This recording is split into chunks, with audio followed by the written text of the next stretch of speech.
வணக்கம் மேஷராசி அன்பர்களே. உங்களுக்கு பல விதத்திலும் குழப்பங்களை தந்து கொண்டிருக்கக்கூடிய தொடர் மாதங்களிலே இந்த புரட்டாசி மாதமாவது எனக்கு ஒரு விடிவு காலம் வருமா, எனக்கு ஒரு தீர்மானமாக ஒரு இது வருமா, சனி என்னை படுத்துறாரு அப்படின்லாம் நிறைய கேள்விகள் மனதில் உங்களுக்கு. உங்கள் ராசிநாதனும் 7ஆம் பார்வையாக பார்க்க போகிறார் உங்களை அப்படின்னும் போது இன்னும் குழப்பம் ஜாஸ்தியாக இருக்குது. அப்படிங்கும்போது இதற்கான தெளிவான தீர்வு என்னதான் கிடைக்கும் அப்படின்னும்போ புரட்டாசி மாதத்தினுடைய பலன்களை நம்ம பார்க்கலாம். இதுலையான உங்களுக்கு ஆன்சர் வருதான்னு பார்ப்போம். ஏன்னா 3ஆம் இடத்தில் இருக்கக்கூடிய குரு உங்களுக்கு இருக்கப்பட்ட அத்தனை கஷ்டங்களையும் கொடுத்து கொண்டிருக்கிறார், 12க்குரியவர். அதனால் தேவையற்ற மனதிலே கவலைகள் தானாகவே பெருகி கொண்டிருக்கிறது. அந்த பெருக்கமான கவலைகள் கூட இருக்கிறவன் காப்பாற்றுவான்னு நினச்சா அவனும் கழுத்து விட்டுட்டு போகிறானே அப்படிங்கிற மாதிரி நண்பர்களுடைய பிணக்கங்கள், அவர்களுடைய இணக்கமில்லாத சூழ்நிலைகள், சுக்கரனாவது நல்லா இருக்கிறாங்க, களத்திரத்தின போய் பார்த்தா அங்கேயான நல்லா இருக்கான்னா அங்கேயும் சரியில்லை என்ற எண்ணங்கள், இந்த மாதிரி பலவிதமான குடும்பத்தில் நெருக்கடியான சூழ்நிலைகள் நிறைய இருக்கு. இந்த சூழ்நிலையிலே தொழிலிலே எப்படி இருக்க போகிறோம்? தொழில் பண வரவு, கடன் சுமை, தொழிலே லாபம் இல்லை, தொழிலும் தொடர்ந்து இல்லை, இப்படி நிறைய மன வருத்தத்தை தரக்கூடிய விஷயங்கள் எல்லாம் நடந்து கொண்டிருக்கிற சூழ்நிலையிலே இந்த புரட்டாசி மாதம் பிறக்கிறது. புரட்டாசி மாதத்திலே சூரியனானவர் கன்னிராசிக்குள்ளே சென்று விடுவார். புதன் தங்க அங்கே ஆட்சியிலே அமர்ந்துடுவார். 3ஆம் இடத்துக்காரர் ஆட்சியிலே 6ஆம் இடத்தில் அமர்வதனாலே திரவிய லாபம் உண்டு. உங்களுக்கு பண வரவை கொடுப்பதற்கான வாய்ப்புகள் வரக்கூடிய ஒரு மாதமாக அமைகிறது. உங்கள் ராசிநாதன செவ்வாய் 7ஆம் இடத்திலே நேராக வந்து நிற்கும்போது குடும்பத்திலே தேவையற்ற பிரச்சனைகள் வருவதற்கான வாய்ப்புகள் இருப்பதனாலே சற்றே எச்சரிக்கையாக இருக்க வேண்டும். தொழிலிலும் தேவையற்ற கலகங்கள் வருவதற்கான வாய்ப்புகளும் இருப்பதனாலே கொஞ்சம் பயத்துடன் சேர்ந்த அந்த மரியாதைன்னு சொல்லுவோம் இல்லையா, அந்த மாதிரி இருந்தால் நல்லாயிருக்கும். எதையுமே யோசிக்காமல் செய்துவிட்டால் அதற்கான பலன்களை நம்ம அனுபவிக்க வேண்டியிருக்கும். அப்போ கொஞ்சம் யோசிக்கிறத கொஞ்சம் வச்சுக்கிடுங்க.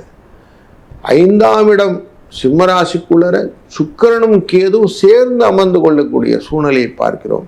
நார்மலாகவே இந்த சுக்கிரன் கேது சேர்ந்து அமர்ந்து விட்டாலே நமக்கு மனதிலே நிறைய குழப்பங்கள்லாம் வர ஆரம்பிக்கும். சுயநலமாக திங்மனத்துடைய எண்ணங்கள்லாம் வரும். தன்னை பற்றின சிந்தனைகள் ஜாஸ்தி வெளிக்கொணரக்கூடியது இந்த 5ஆம் இடத்திலே சுக்கிர கேதுவுடன் சேர்வை. ஆனால் பணவரவை பொறுத்த வரைக்கும் நிறைய ஃபோக்கஸ்டாக மனசுக்குள்ள குழப்பங்களுடன் கூடிய ஒரு ஆதங்கங்கள் வரக்கூடிய எண்ணங்கள் வரும். கொஞ்சம் பெண்கள் விஷயத்தில் எச்சரிக்கை இருக்க வேண்டும். அவருடைய கொடுக்கல் வாங்கல் போன பண பரிவர்த்தனையின் போதும் கொஞ்சம் எச்சரிக்கையாக இருந்து விட்டீர்கள் என்றால் ஆணும் பெண்ணும் இருபாலாருக்குமே இந்த பொருள். சுக்கிரன் கேது அப்படின்னாலே கொஞ்சம் நிறைய காசை கொடுத்து மொத்தமாக பிடிங்கணும்னு அர்த்தம். அதனால் கொடுக்குற தெய்வம் கொடுக்கும்போது கரெக்டாக வச்சுக்கணும். அது போகாமல் பார்த்துக்கிறதுக்கு புத்திசாலித்தனமாக ஞானத்தை பயன்படுத்தி கொள்வது கேது. 12ஆம் இடத்தில் இருக்கக்கூடிய சனி பகவான் சூரியனையும் புதனையும் பார்க்கக்கூடிய சூழ்நிலை. லாபத்துக்குரியவரும் தொழிலுக்குரியவரும் 12ல் மறைவு அப்படிங்கிற விஷயத்தில் பார்க்கும்போது தொழிலிலே கொஞ்சம் கடின முயற்சிகள் எல்லாம் செய்து வேலை செய்தீர்களானால் உங்களுக்கான ரெகக்னேஷன் கன்ஃபார்மாக கிடைக்கும். 11 என்ற லாபஸ்தானத்திலே கும்பராசிக்குள்ளர உட்கார்ந்துருக்கிறது ராகு உட்கார்ந்துருக்கிறாரு. குருவால் பார்க்கப்படுகிறார். குரு எப்போ பார்க்குறாரோ கோடி புண்ணியம்னு அர்த்தம். அப்படி உங்கள் ராசிநாதனையும் துலா ராசிக்குள்ளே இருக்கும்போது அவரையும் பார்க்கிறார். ராசினால் பார்க்கப்படுவதனாலையும் உங்களுக்கு அந்த மன வருத்தங்களிலிருந்து கொஞ்சம் விடுதலை கிடைப்பதற்கான ஒரு நல்ல மாதம் இது. மருத்துவ செலவுகள் கொஞ்சம் கட்டுக்குள் வந்து சேரும். தேவையற்ற பொருட்செலவுகள் இருந்தால் இப்போ பொருள் வரவுக்கான வாய்ப்பை இந்த சூரிய பகவான் ஏற்படுத்தி விடுவார். அதனால் கொஞ்சம் காசெல்லாம் வரும். ஆனால் எத்தும் கௌத்தோன்னு எல்லாத்தையும் செலவு பண்ணாமல் சேமித்து வைக்க வேண்டும் என்ற சின்சியர் மென்டாலிட்டியோடு இருந்தீங்கன்னா இந்த மாதத்தை அழகாக நீங்கள் நடத்தி கொள்ளலாம். சிலருக்கு கல்வி தொடர்பான முதலீடுகள் செய்யக்கூடிய ஆப்பர்ச்சுனிட்டி உண்டாகும். வீட்டிலே சுப நிகழ்வுகள் நடப்பதற்கான வாய்ப்புகள் இருப்பதனாலே அதற்காக கொஞ்சம் சேமிப்பு கரைவதற்கான வாய்ப்புகளும் உண்டாகும்.